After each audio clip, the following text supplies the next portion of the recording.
Апсолутно ќе ја добијат во рамките на оваа година, се разбира. Инаку ние имавме, односно да бидам искрен, немавме мислење од Државната комисија за спречување на корупција кога се обративме. Дали можеме или не можеме. И во услови за време на кампањата и во такви услови ние се одлучивме да почекаме да завршат изборите и да се завршат тие обврски. Така што прашање на денови.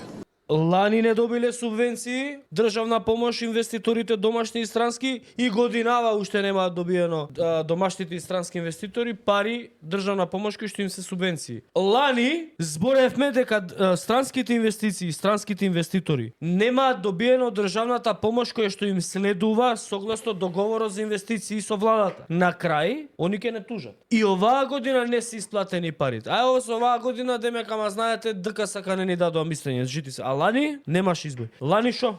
Од лани збориме дека државата оди во була, дека буџетот е празен, дека милиардата од Орбан ја спичкаа на глупости, тоест на купување избори, дека сега и за таа ќе треба да даваме, да плаќаме камати од лани до сега, буџетот нема пари да плати субвенции за земјоделие, нема пари да плати за странски инвестиции, нема пари да плати за фонд за иновации, нема пари за мој ДДВ да врати, пари за ништо. За ништо. Од 6,7 милиарди евра буџет, 250 до 300 милиони му се слободни, за да ги инвестира во некои проекти. У што ќе ги инвестира? Кај ќе дае 300 милиони попрво? Град Скопје му е задужен не знам колку. Нели ќе купува во град Скопје нови автобуси владата 80, ќе купува дрндрњариња, ќе прават подземната, ќе ја прават. ВМРО ДПМН ги блокираше сите можни опции за тие долгови да санираат. За они да тераат кампања. Каде? Попрво ќе даде од тие 300 милиона слободни што му се у буџет. Поврат на ДДВ уште. Не може Скопје да го покрие со тој буџет.